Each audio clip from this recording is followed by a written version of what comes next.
Hello, this is Hooked by Happenstance. I'm Kendra, and it's time for another episode of Freak Your Frog.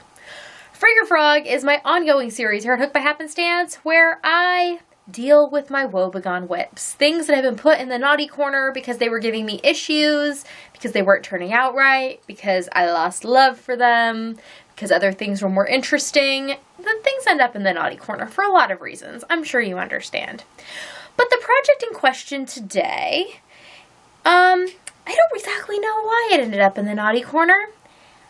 There was a number of reasons. So the project we're going to talk about today is this.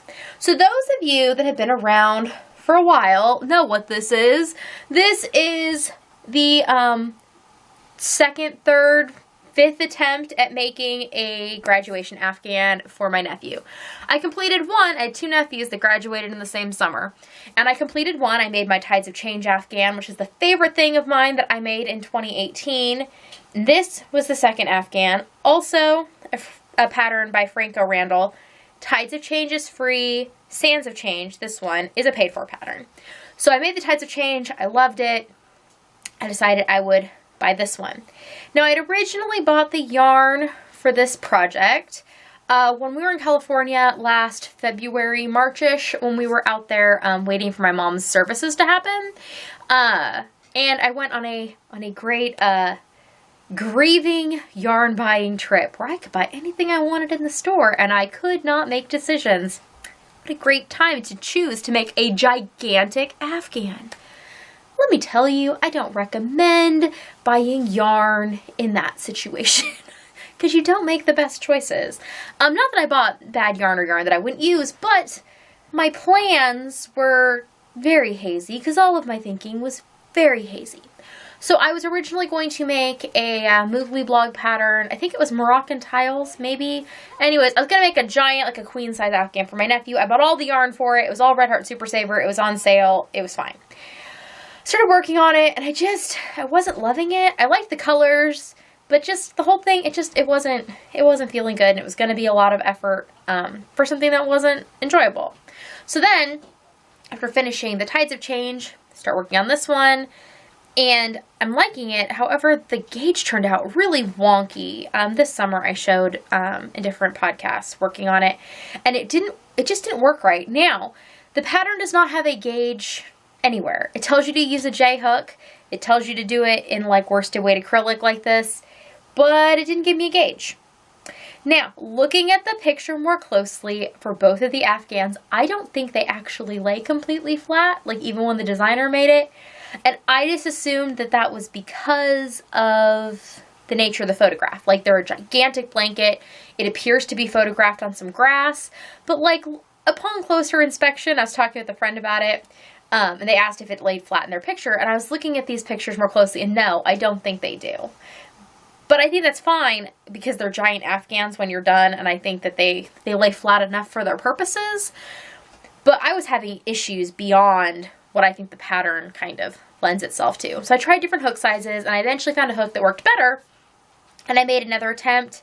I think this is the third, and I tore that one out. I think this is the third time, and the second color arrangement of trying out the Sands of Change that I made, and I never went back to finish it, and this took me a long time to get through this much, and I wasn't loving it, and I only want good things in this blanket because, you know, like, it's supposed to be celebratory, and at this point, it has a bunch of, like, guilt and stuff in it, too, because my nephew graduated, May, June, and it's March, and his Afghan isn't done, but his other cousins is, which is kind of sad, but anyways, I will get this done.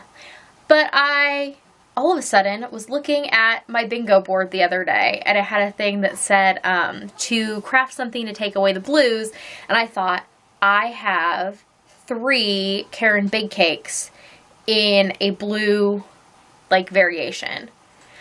I was trying to avoid making his Afghan out of blue because I made his brothers out of blue and his cousins out of blue, but that's a dumb reason not to make his out of blue. So I'm going to make it out of blue. And I started it last night, and I already am like much further than this into it, and I'm enjoying the process much more. So that means that I don't need this anymore. that I'm not going to finish it, that I don't want to turn it into something else. Like, I could use it for something. I know. It has all of these ends, which I would have to deal with in that case, and I don't feel like doing that. And I have no good associations with this. So I am going to do the best thing I can with this. I'm going to frog it.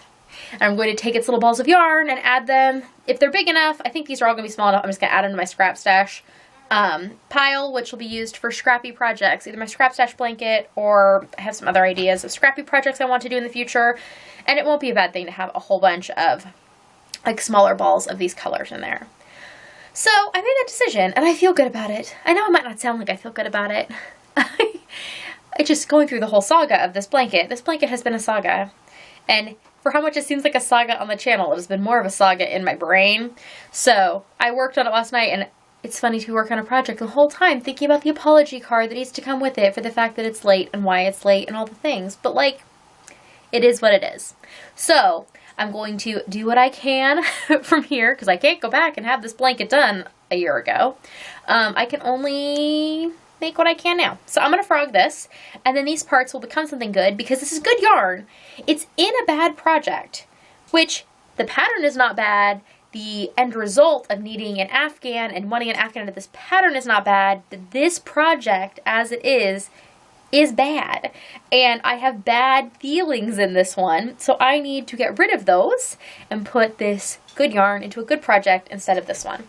So I am going to go and frog. And here is the resulting little heap, which will get to go and live in the scrap stash. That was all of the yarn that I got out of this project, which I'm happy to add that in to my stash again. And it, like I said, it will become something good. And I will come out of this whole thing just knowing that maybe I shouldn't have started the project when I did.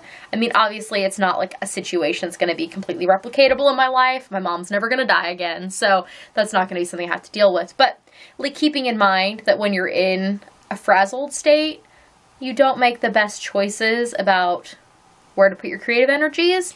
But clearly I got what I needed out of this project because it took up a lot of brain space. Not that I had very much to play with, but it took up a lot. And gave me something to do with my hands at the time. And now it can go and be part of my stash and become something good eventually. And I will let you know. When it's a Freaker Frog success story, I'll let you know. If you would like to see more of these Freaker Frog videos or anything else that I'm up to here at Hooked by Happenstance, go ahead and subscribe down below. Since I do post intermittently and not on a schedule, the best way to make sure you don't miss out on anything that's going on around here is to subscribe down below. And I will see you all next time. Bye!